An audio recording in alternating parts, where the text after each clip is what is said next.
Hello, and welcome to Look Both Ways with David and Wes, pragmatic conversations about all things transportation. My name is David Zipper. I'm a senior fellow at the MIT Mobility Initiative, and I am joined, as ever, by... I am Wes Marshall. I'm a professor of civil engineering at the University of Colorado, Denver. And if you don't know me from this show, you might know me from my book, Killed by a Traffic Engineer. Indeed. And we are glad to be with you for this first episode recording of 2026.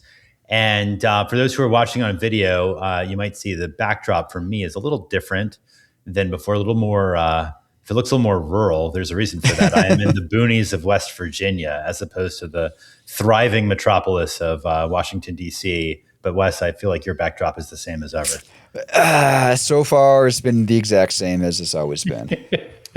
But some exciting news before we go any further.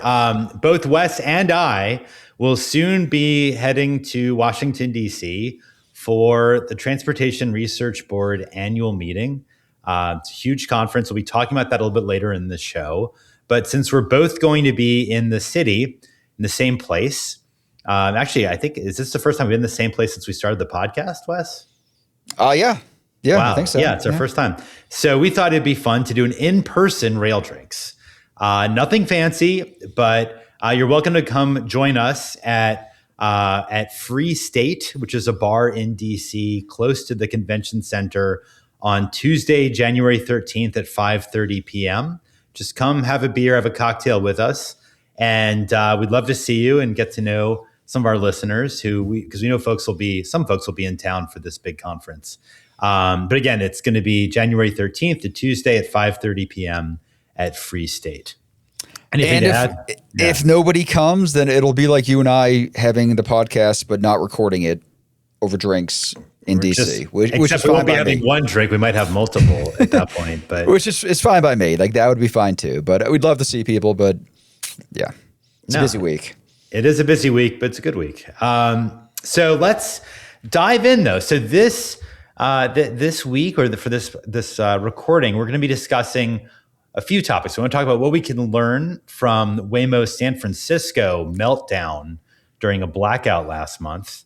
And we want to talk about Wes's delight over a new sidewalk at his home. It's a charming story we'll get to shortly. And we have some open questions about the future of transportation research, particularly around TRB, that conference I just alluded to.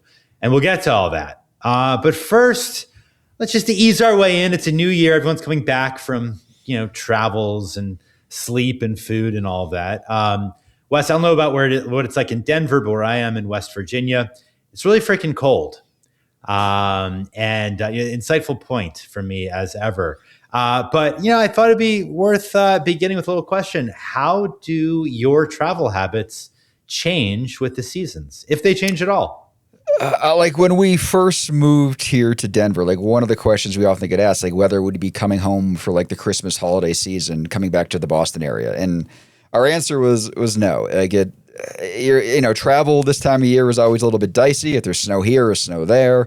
And then we also realized if we go back to New England during this time of year, it's so cold. We usually just sit in other people's houses and kind of stare at each other and not really go out and do fun stuff or go to the beach or do stuff like that. So we've limited ourselves to trying to travel to there just in the summers.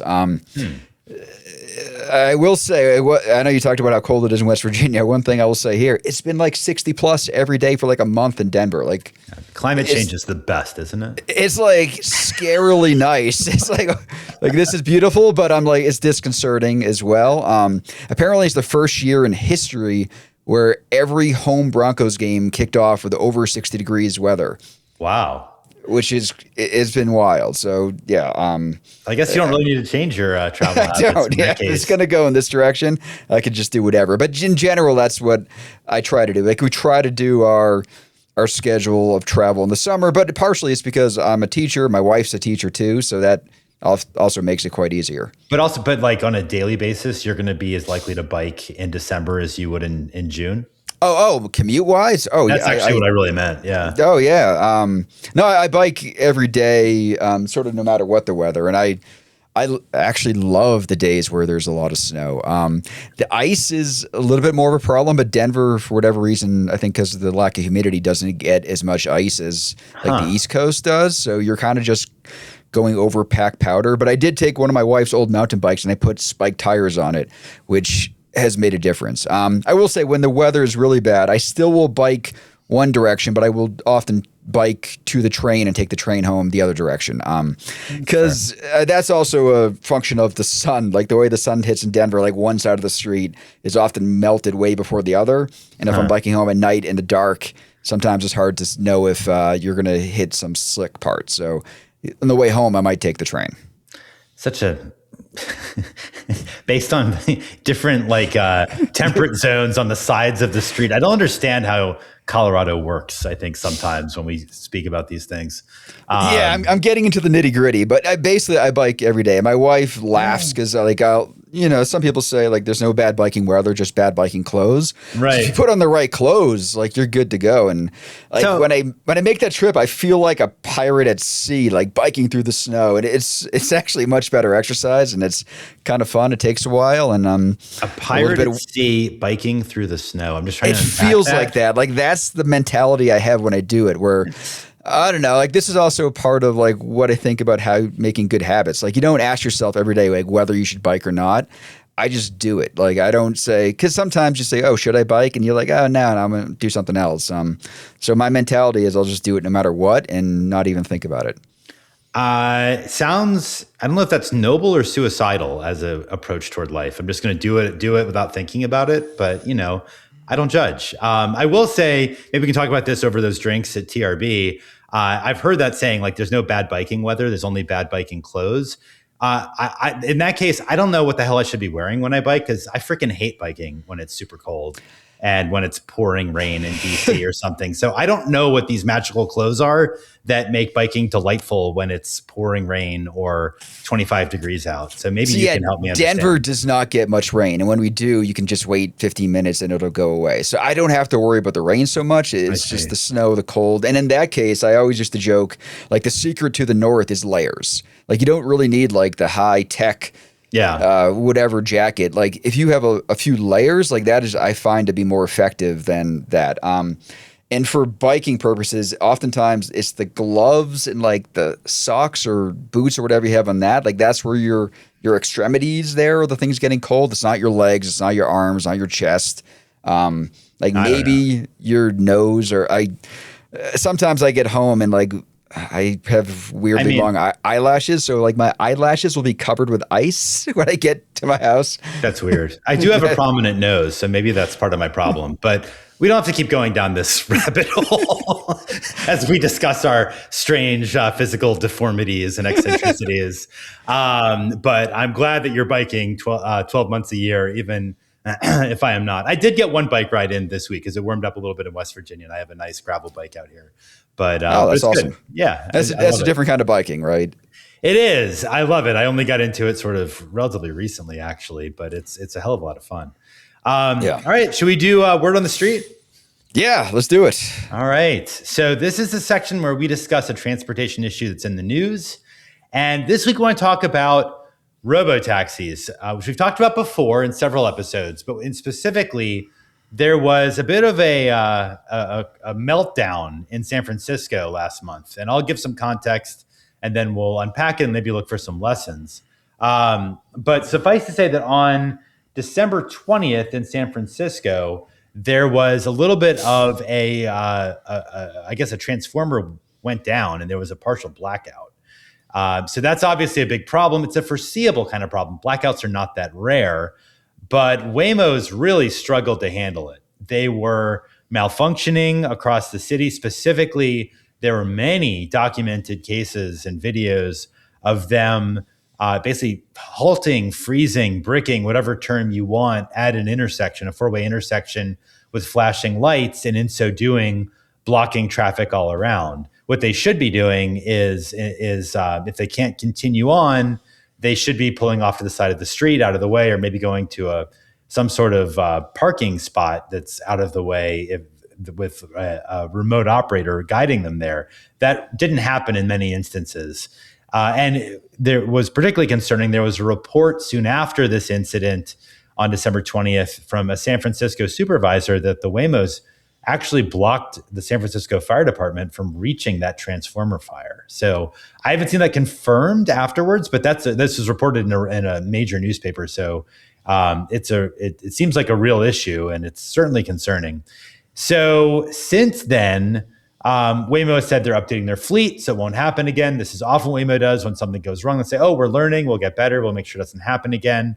But it is true that a few days after this sort of meltdown on the 20th, there were really bad storms in San Francisco, and Waymo took its entire fleet out of service again, which I think raises some questions we might get into about the resilience of robotaxis.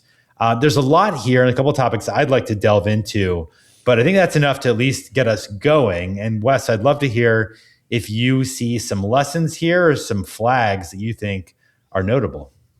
Well, in all that, I think one of the key words you said is foreseeable. Like, this was a foreseeable thing. Like, the power going out in, like, what, a third of the city? Like, that happens sometimes. And it's not like this was the zombie apocalypse.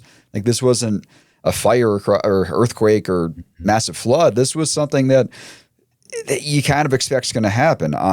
So to me, like, I think one of the clearest takeaways is that autonomous vehicles are not independent of like the city infrastructure. Like, they rely on functioning traffic lights, power, communication systems much more heavily than human drivers do. So a normal human will treat those signals as a four-way stop.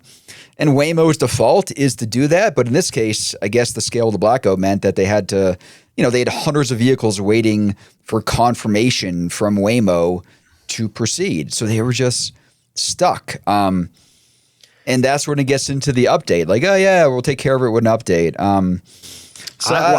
I don't think this was a software issue necessarily. Like, that's like it's a good message. Like, oh, we'll do an update and then it'll be fine and everyone can breathe easy.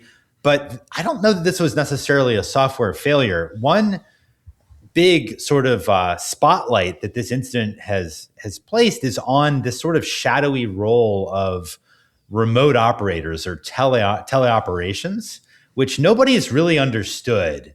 But all the robotaxi companies use humans, both in the US and abroad. Like, Waymo now has acknowledged having a team in the Philippines, and who knows if they've got other teams elsewhere who are able to intervene when a robotaxi vehicle needs help to get it out of a technical issue or a dicey situation or whatever it is. And it's utterly unregulated. There's very little information available about how these teleoperations work. But at a high level, when you have something like a blackout, that means that there's no cell service, there's no internet service, whatever it is that the robotaxis are reliant upon, you should be able to plug in humans to guide the vehicles to someplace safe. That obviously didn't happen. And it's unclear why. Like, are there not enough teleoperators? Was the latency too great? Were I don't know, were the teleoperators not able to get in touch with some of the vehicles? It's really unclear. And in the 2+ weeks since this all happened, there's been, I think, an overdue little burst of stories in the New York Times and a few other outlets sort of trying to put a spotlight on the role of teleoperators, say maybe we should be looking harder at this. And even if it's a bit of an awkward conversation for robotaxi companies that don't really want to talk about how humans are necessary to their sort of like, futuristic tech, we need to make sure that this is safe in a situation like you said, Wes, that this is like a foreseeable kind of a problem. All right, so let me get this straight. So to drive here, I need a license, right? But I wouldn't need a license to use a car like a remote control car if I was in the Philippines. Like, I can. I as far as I know, no. I'm sure I'll hear from somebody if I'm getting this wrong, and we can correct it in the future. But there's a professor at George Mason who's well known in the robotics and AV community named Missy Cummings, who has been banging a drum for like a year about how we need to have more attention placed on the role of teleoperators. She's asked the question reasonably enough. What happens if somebody shows up drunk in Manila? Like, how does Waymo prevent that? I don't know, There could be bad actors and bad apples like sitting there. I mean, there's bad drivers all over the place. Like, why not in the Philippines where they're just using it like a video game? But shouldn't they be tested somehow? Like, you would imagine that there should be some intervention or government regulation as to who can control cars on our city streets from thousands of miles away. Yeah, and are there national security issues? If cars are being operated in countries that may or may not be entirely, allied with the U.S., where there might be insurgencies, who the heck knows? There's all kinds of complicating factors that the robotaxi industry really doesn't want to talk about for obvious reasons. Yeah, and all that live video is being shipped all around the world. Like, they can see what's happening on our city streets all the time. Yeah, so I sort of see several sort of takeaway lessons from this. One is we have to talk about teleoperators, and that needs to be front and center.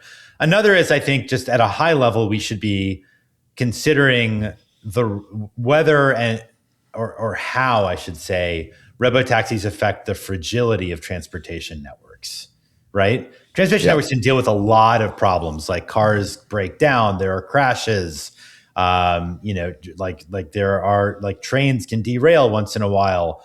But you want to be able to have a resilient system. And I think that there are reasonable questions after what happened in San Francisco on the 20th about whether a city full of robotaxis, which San Francisco is not, they're still scaling, becomes more fragile. That's sort of like 2 of 3 for me. I'll pause if you have anything to jump in there. Yeah, no, I give, the last presentation of my last semester's class is sort of on, it kind of rains on the parade of a lot of these kind of tech saving the day type things. And I use a clip from Saturday Night Live. Colin Jost is doing the news, and like the latest, this is from a couple years ago, like the latest Waymo data says like Waymo is way safer except when it's making turns or when there's puddles. So, I mean, that speaks to the resilience. Like here in Denver, like, we're obviously not getting a lot of snow this year, but most years we do. And what happens then? Like, if everyone's relying on robotaxis and all of a sudden they're gone because it's like snowing out, I don't know. I mean, it reminds me, I was in Florida for around New Year's one year in St. Augustine. They had like a 1/4 inch of snow and the whole city treated it like a national emergency. They shut down the bridge and shut down everything. Like, that's going to be happening everywhere all the time if this is the direction we're going. No, I think it's a valid question. I've been thinking about sort of like transportation resilience quite a bit in the last few weeks since this happened and how AVs affect resilience. I don't think it's good.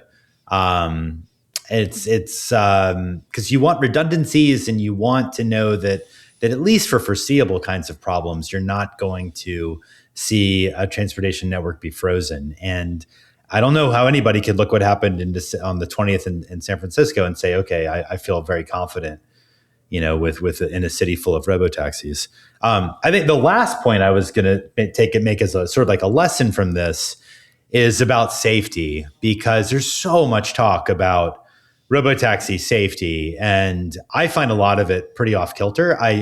We're recording this just a couple days after I published a story that was a very deep dive for me. I spent a lot of time putting it together in Bloomberg, both City Lab and Bloomberg Weekend. But I think the headline, I can't have it in front of me, but the headline was something like, "We still don't know if robotaxis are safer than human drivers," which is true, because I think the narrative around robotaxi safety has gotten way out of hand. There are way more open questions, but there's a broader point which I made or tried to make in that story, which is that if we really want to talk about the effects that robotaxis have on safety, it can't just be limited to are robot cars safer for a given 1 mile journey compared to a human driver on that 1 mile journey. You need to be looking at the transportation network overall. And as an example of that, if it turns out that during this sort of like debacle on the 20th, and let me be clear, I've not seen any evidence that this happened, but it's certainly plausible that it could have, or it might in the future, if robotaxis blocked intersections such that ambulances couldn't get to emergencies or couldn't bring people to hospitals and someone died as a result. That to me is a crash attributable to robotaxis. Or it is a death attributable to robotaxis, not a crash. And that needs to be something that we take into account.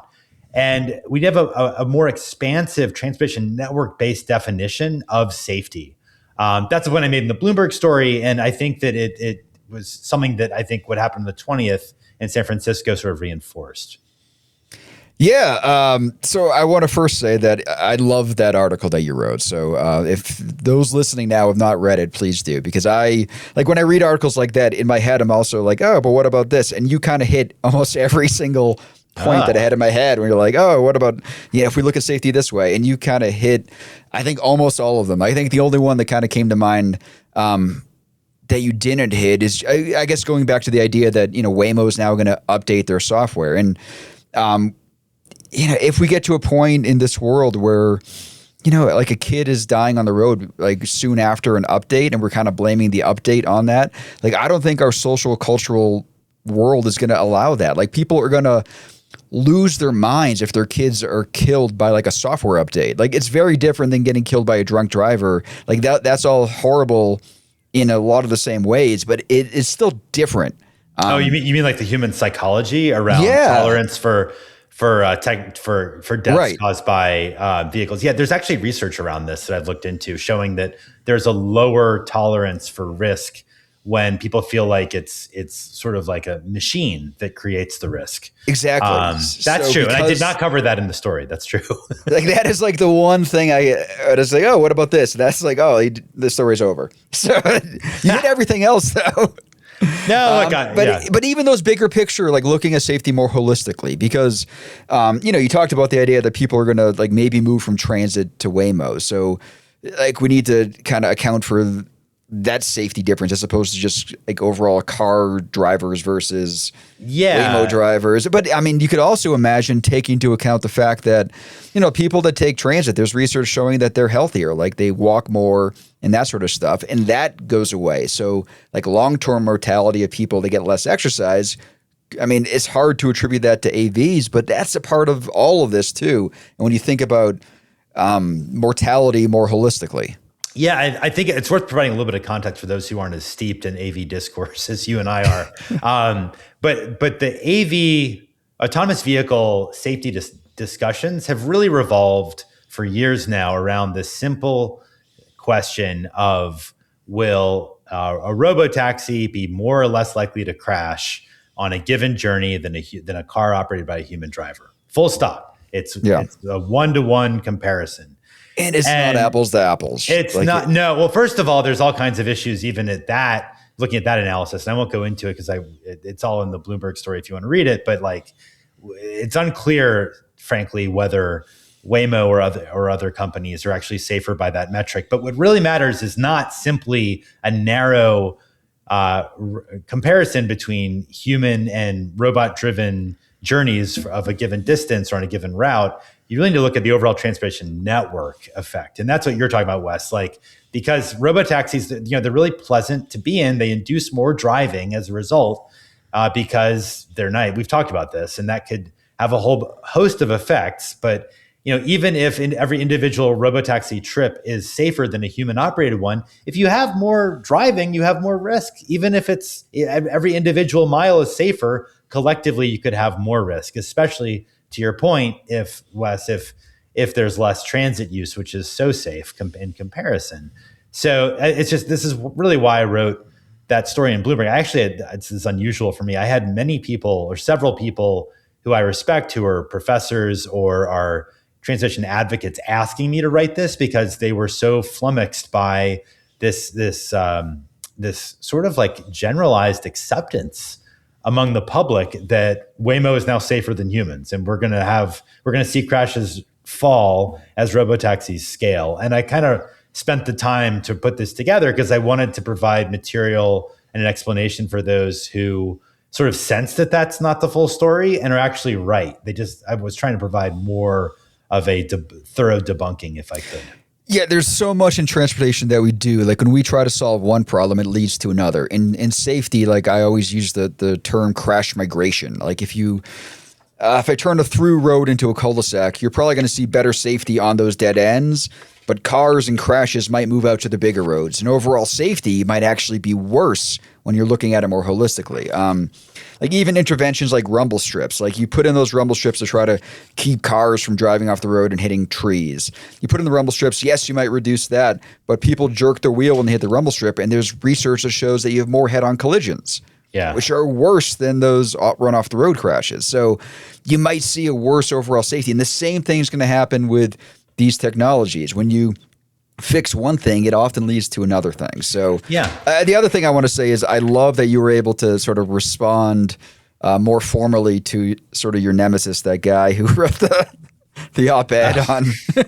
Oh, that guy, the neurosurgeon / venture capitalist who wrote that op-ed in the New York Times. It made me so happy to see your your I don't response. think, I didn't actually name him in the story. I think I just had a link to his sort of like Panglossian you mentioned him. Version of ABs. Yeah, I mean, I'm not a fan of that op-ed, but my word is out. Look, that story's been out for like 48 hours now. It's bounced around a ton. It's frankly gotten more attention than anything I've written for a couple of years, it seems like. So I'm glad I was able to put it out there. But it's enough about me. We should go to Roundabout. This is because I want to hear from you, Wes. For those who are new, Roundabout is the part of our podcast where Wes and I each choose a topic to discuss. This week we'll be talking about the hidden power of sidewalks and the future of transportation research. And Wes, you're up first because you've had an exciting interaction with sidewalks in Denver recently. Let me, I guess, put that on the back burner for a second. So to start with, a lot of my research ideas come from things in the world that annoy me. And like sidewalks have long It's the same for me. my journalism, by the way. When I get pissed off, it often leads to my writing. Yes, but go ahead. Exactly. Yeah, go ahead. Yeah, so sidewalks have annoyed me because, I mean, when you look into them, it shines a light on the huge disconnect at the heart of sort of transportation planning and engineering, because pretty much everyone walks, and sidewalks are fundamental to that in a long list of ways, like safety being one of them. Yet we've long focused on like hoping things like Waymo are going to fix, or whatever shiny new tech there is, are going to save the day. So as a result, sidewalks are treated as an optional afterthought. If they're broken, if they're fragmented, if they're missing, whatever, the thinking is that whatever you have is good enough. I guess what I found even more annoying was the fact that most cities put the onus on sidewalk repairs on the adjacent property owner, like Denver included at the time when I moved here, which that was a shock to me because coming from Massachusetts, where most cities, including Boston, have long been maintaining and repairing public sidewalks. Other than the fact that once you get outside of the real cities, like sidewalks are kind of rare in Massachusetts, like, the problem wasn't about the maintenance and stuff. And when I got to Denver, like, it was this weird free-for-all. So if you had a problem with your sidewalk, you asked the city and they would say, no, you got to fix it. We actually had a property owner's do-it-yourself guide where they basically, one of the pages I remember, they say, go to Home Depot and rent a masonry rotary grinder and like carve your sidewalk lip that's too big. And I was like, this is insane. Like, how will they fix a pothole in like 48 hours? But and it's not just Denver, to be clear. I think most cities it's not just like Denver. That. It's most cities. Yeah. And that's when I started down this research path of, I've done a lot of research related to sidewalks. I don't want to go into all of that now. So I guess before I get into what Denver's done, I guess we can start with your thoughts. Like, if sidewalks are so important, like, why are they nobody's job? So I've actually written 2 stories about sidewalks. I don't even know if you know this. Like, I am with you. I think Perfect. Sidewalks are like, you didn't know that? That's hilarious. I read one of them because I did read one of them. Yeah. I read the one on Denver because when you talked about what we're going to talk about today. But I wrote one actually, like, I don't know, 4 years ago about the need for like big sidewalk because they get so neglected, in part because there's not that much money to be made really from repairing sidewalks or installing them, unlike from selling cars or even selling trains. There's a big transit vehicle industry that's going to be lobbying for money in that way. Or putting in highway interchanges. Like we can always find money for that. Totally. Like that's totally. No, it's really true. And sidewalks are so essential because everybody uses them. Like you're the first, like if you want to get to transit or from transit, you'll be walking a little bit of the journey, at least on either end. You want to get to bike share, you got to walk some way, in some ways. Like sidewalks are just essential. And I think from what I could tell in my research, outside of a few, like usually northeastern cities, they are very neglected because, as you noted, it's really up to the abutting property holder to take care of them. And the people who suffer from that the most, unsurprisingly, are low-income minority residents because they don't have the money to do the repairs. And of course, the value of a sidewalk network is the network. So if you have a few terrible sections of a sidewalk, the entire line or the entire block kind of sucks. So I am with you on saying that sidewalks are unheralded, but really essential for having a successful transportation network. Yeah, no, those are great points. And I will say, when I first got here, I was teaching a GIS class at the time, and I found this amazing GIS layer of sidewalks. And GIS is a computer program where, it visually shows you sort of where all the sidewalks were in Denver. And in 2009, this was a rarity. I hadn't seen any other city do that sort of thing. But one of the interesting things was that this was one of the few layers that the city was not updating. They'd done it in 2003. They kind of just left it. And when I asked them, off the record, they said to me, it's well, our city attorney told us not to update it because if we know where the problems are, then we're liable. So they purposely kind of stuck their head in the proverbial sidewalk and pretended not to know where the problems are.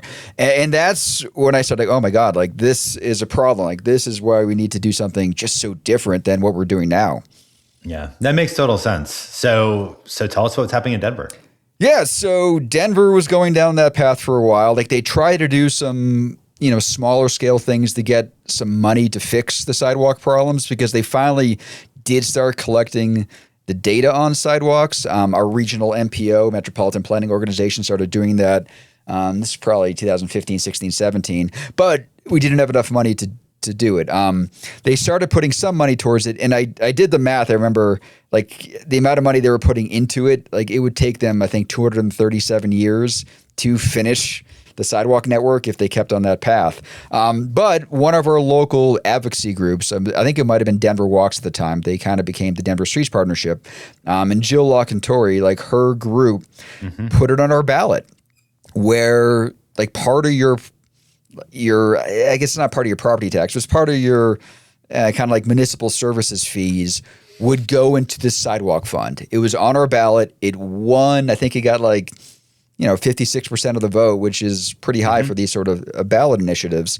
And that was probably 2022. They finally kind of figured out the math of how the program works. So I think I now pay $75 twice a year, so $150 a year. And now they're going to use that fund to start putting in sidewalks. Well, they're bonding against it, right? They're bonding against it. Yeah, hundreds of millions of dollars, if I'm not mistaken. Something like $800 million. Yeah, it's a huge amount of money. Right. So within, I think, a week or two of me paying my $75, they put a new sidewalk literally in front of my house. Wow. No, I find this really exciting. I think it's important. I did write a story about Denver's sidewalk program because I think it's so innovative. Just to be really clear, Denver is the first major city in the country to do this. There have been a few small towns like Hudson, New York, I believe, is now taken on. Did Ithaca sidewalks. too? Maybe Ithaca too. Yeah, a couple in upstate New York. But Denver's the first big city to basically say it's no longer up to property owners themselves to do it. The city's going to take the responsibility and just tax everyone automatically. It's early days, but it seems like this is exactly the right kind of approach to really upgrade a network citywide. Yeah, the only way it was getting done before was through lawsuits related to the ADA, so the Americans with Disability Act. Cities were losing those lawsuits or settling them, and LA just is putting $1 billion each year towards ADA related things. But with that sort of intervention, it's focusing on the curb ramps, not the sidewalks. And that's when you have the problem of you have these amazing ADA compliant curb ramps with no sidewalk attached to it. It's what are we doing? In Denver now, I could quibble with the fact that my sidewalk wasn't bad before, it wasn't terrible, and there was a lot of other sidewalks that really needed to be prioritized before mine. But at the same time, they're out there doing stuff. We did have a lip that was hired, right? Didn't they hire a whole team in the city? Yeah, it's great.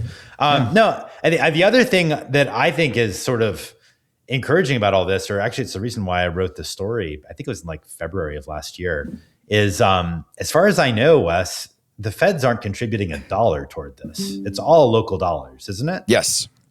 So for folks who are thinking how can you improve a city's transportation network at a time when the federal government is not really supportive, and when even states are sometimes struggling to find money.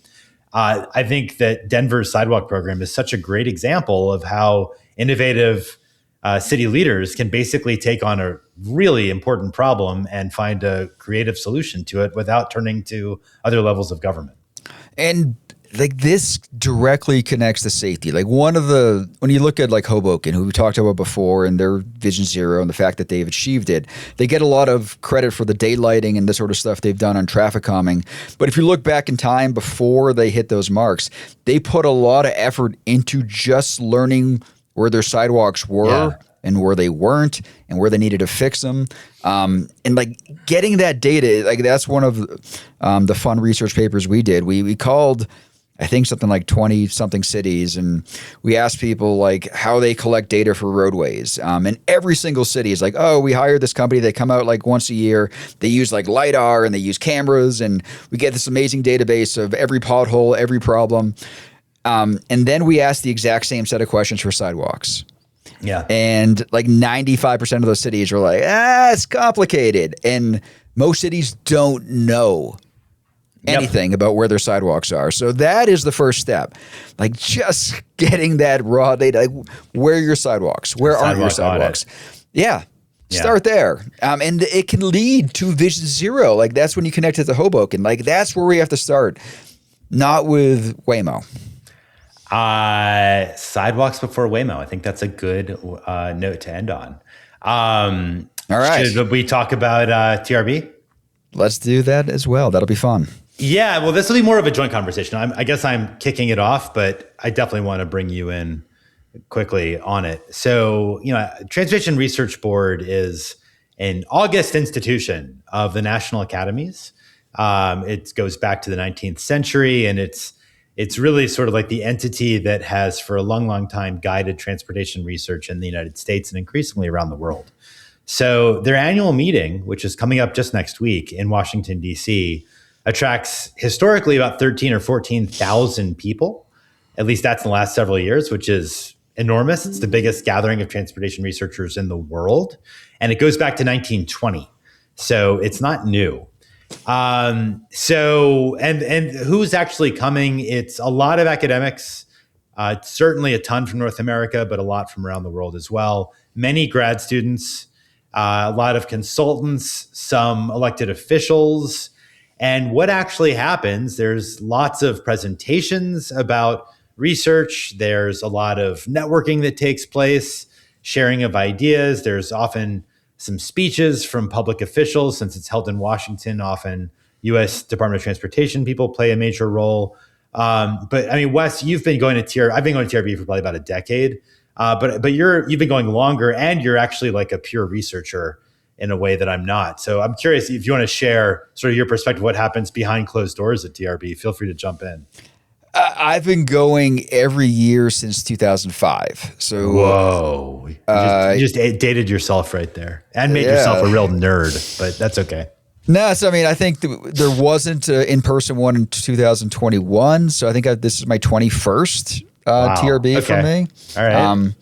But I mean, I'm at the low end of the totem pole. If you talk to some people there, they've been there for like 50, because like you said, it goes back to, I think the first meeting they had was like 1922 or something like that. Why do you always go? Why do you keep going year after year? Because it's not cheap. You pay a good bit of money to go.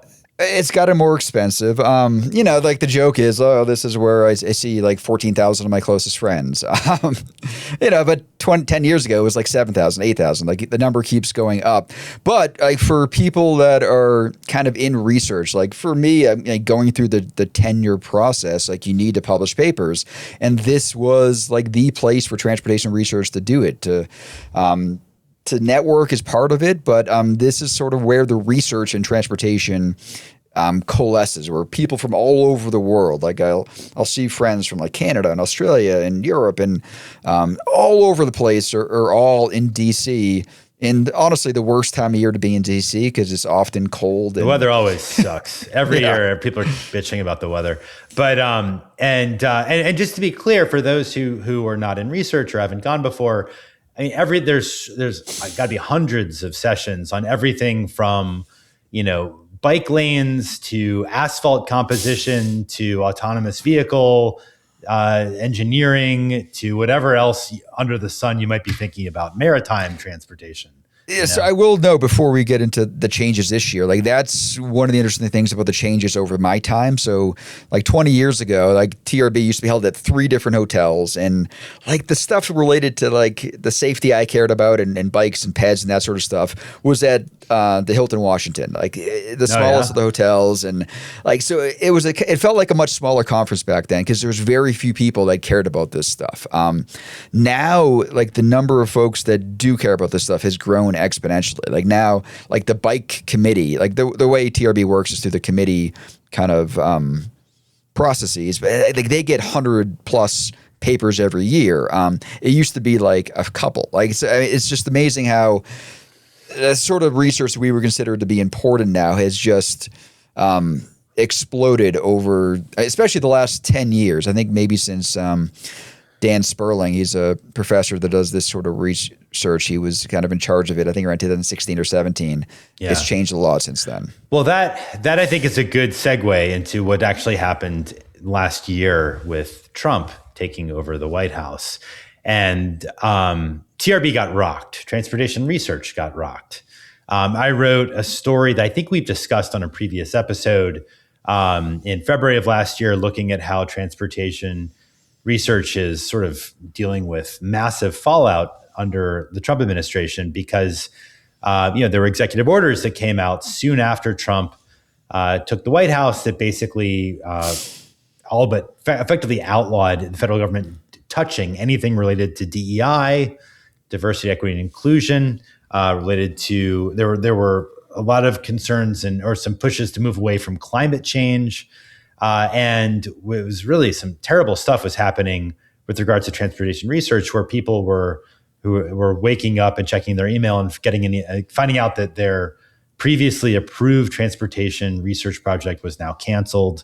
There were a lot, particularly those who work on these sorts of issues related not to the physical nature of the transportation network, not related to highway design, but related to research related to the people who actually travel, which means looking at gender, which means looking at race, means looking at age.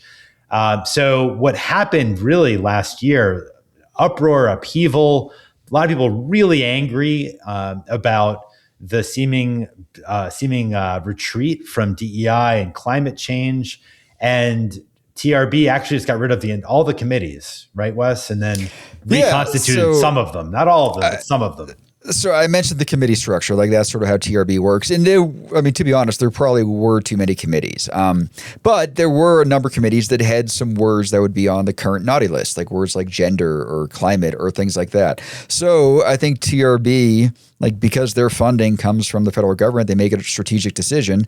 Then instead of just kind of picking and choosing which committees to remove, they disbanded all of them. They're like, we're going to start with a clean slate, get rid of every committee. Because it was around this time last year when I went to TRB, and the committee that looks at the Highway Capacity Manual, which does level of service, asked me to do a presentation on that. And I went in there and I thought they were going to throw tomatoes at me because I was basically saying the whole thing is based on nothing. Instead, they invited me to be on that committee. Like a month later, I was a member of that committee. And a month after that, the committee was disbanded. It's been a lot of upheaval. And a lot of people were mad. People were really mad. Yeah. And I think, for those who are not in transportation research, you might think, oh, this is really in the weeds. Why do I care?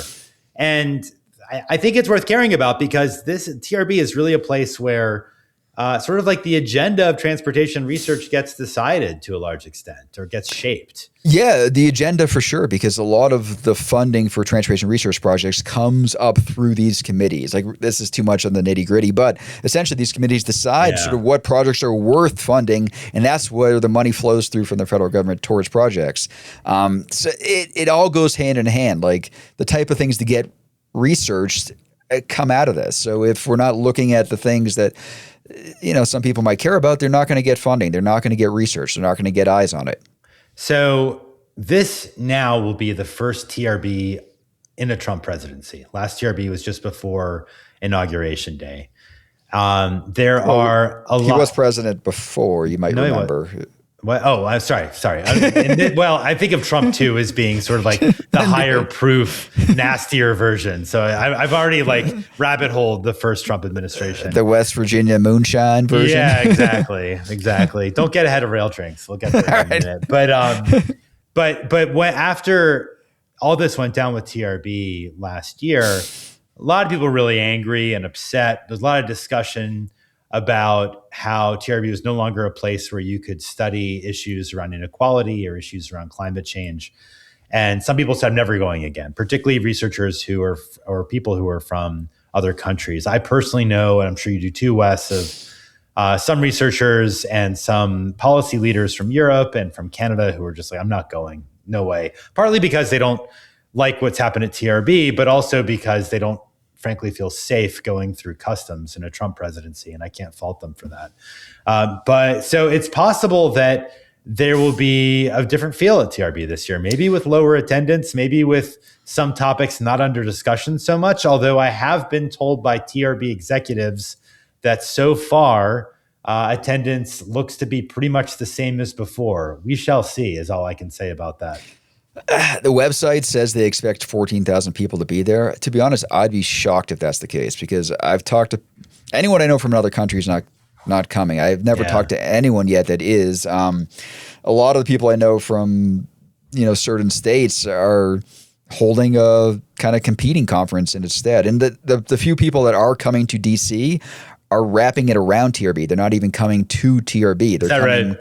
Yeah, before. So I'm having lunch with somebody on Monday, and she's not coming to TRB. She's just there she's come to TRB probably as long as I have, but she's not coming this year for those reasons. She's just around. Yeah. No, I mean, we shall see. And it's probably worth doing a call out, because you're right, Wes. There's at least one sort of alternative event that some unhappy ex-TRBers have put on to make sure there's still a forum to discuss some topics that are apparently now verboten. So like equity, frankly. So there is an event called Crossroads, a transportation equity and justice convening, which will take place at TRB right afterwards in Washington, DC. I think it's like Thursday and Friday. Don't quote me on that, but maybe in the show notes, we can put in a link to that for those who might be curious. I don't know what to expect next week, honestly. I'm very curious.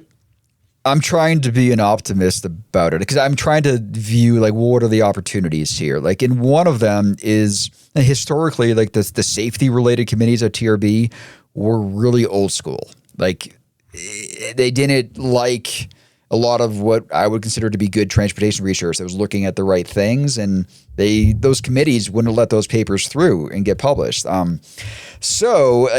Given the reshuffle, when I was looking at what committees, I had to go through this process of kind of picking your top 3 committees you wanted to be on.